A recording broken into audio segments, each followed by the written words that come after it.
नमस्कार, कल्पकस्तुरी क्लासेस मध्ये तुमचं खूप खूप स्वागत आहे। आपण फ्रॅक्शनची सुरुवात केलेली आहे। काल आपण फ्रॅक्शनची डेनोमिनेटर सेम असताना ऍडिशन शिकलोय।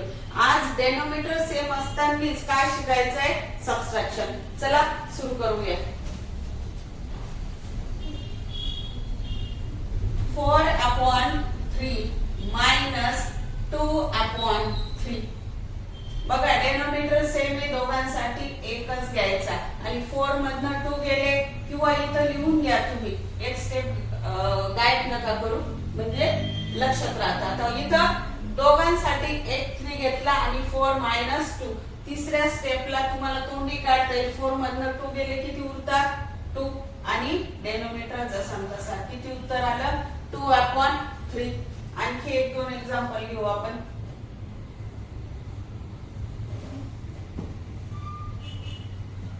बघा 6/2 minus 3/2 इथं पण डेनोमिनेटर सेम आहे, इक्वलचं साइन घ्या, दोघांसाठी एकच 2 वापरायचा आणि 6 - 3 तर तुम्हाला माहिती 6 मधनं 3 गेल्यावर किती उरतात? 3। किती उत्तर आलं तुमचं? 3/2। किती सोपं आहे बघा। नंतर आणखी एक घेऊ।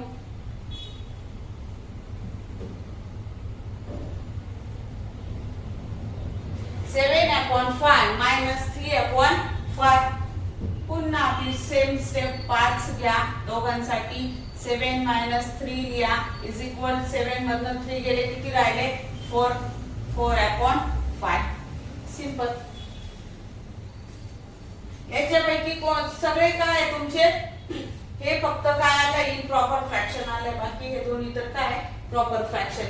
तर हे इम्प्रॉपर फ्रॅक्शन आलं, याचं कन्वर्जन करून मला टाकायचंय कशात? इम्प्रॉपर फ्रॅक्शनचं कन्वर्जन कशात करतो आपण? मिक्स फ्रॅक्शन मध्ये। तर त्याचं मला होमवर्क म्हणून तुम्ही घ्यायचंय आणि मिक्स फ्रॅक्शन मध्ये कन्वर्ट करून कमेंट मध्ये टाकायचंय। आपण ऍडिशन सबट्रॅक्शन शिकलोय कशाचं? डेनोमिनेटर सेम असल्यावर। आता एक स्टेप पुढे जायचं, डेनोमिनेटर सेम नसल्यानंतर ऍडिशन कशी करायची ते शिकायचं आपल्याला। चला समजा 3/2 प्लस 3/4 असल्यावर ऍडिशन कशी करायची बघा। जेव्हा इथं 2 2 असले तेव्हा आपण डेनोमिनेटर काय सेम आहे म्हणून दोघांनाही काय करायचं? दोघांसाठी एक घ्यायचं। आता मात्र तसं करता येणार नाही।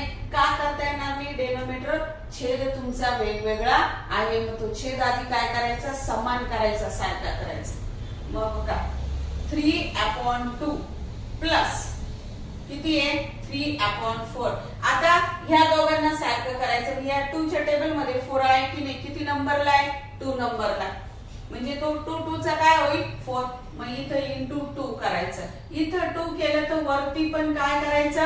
2 करायचं। आणि आपल्याला 4 ला चेंज करायचंय का नाही करायचं? मग 4 ला मल्टिप्लिकेशन शिकवताना मी शिकवलं की कोणत्याही संख्येला 1 ने मल्टिपल केलं तर ती संख्या तेच राहते। मग आपल्याला 4 ला चेंज करायचं नाही, मग किती मल्टिपल कराल तुम्ही? 1 ने।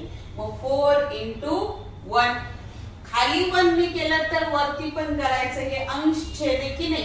मग जर छेदाला तुम्ही 1 ने मल्टिपल करताय तर अंशला पण किती ने करा? 1 ने। आता हे मल्टिप्लिकेशन करायचं बघा। 3 2 चा 6, 2 2 चा 4 प्लसचं साइन जसं तसं 3 1 चा 3 आणि 4 1 चा 4 झाला का डेनोमिनेटर सेम? आता आपण आधीची स्टेप शिकलोय त्याप्रमाणे काय करायचं? ऍडिशन करायची। मग इक्वलचं साइन, डेनोमिनेटर सेम झालाय म्हणून दोघांसाठी एकच 4 वापरा आणि 6 + 3 किती आहे तुमचं? 6 + 3 9 आणि डेनोमिनेटर अपोजिटला जसं तसं किती उत्तर आलं मग तुमचं? 9/4। समजलं? किंवा इथं लिहिते मी 9/4। समजलं? तसं हे पण सोपं आहे, फक्त 1-2 स्टेप आपल्या काय झाले एक वाढले। तर यालाच काय म्हणतो आपण? छेद समान नसताना ऍडिशन करणं। व्हिडिओ आवडल्यास लाईक करा, शेअर करा आणि सबस्क्राइब करायला विसरू नका।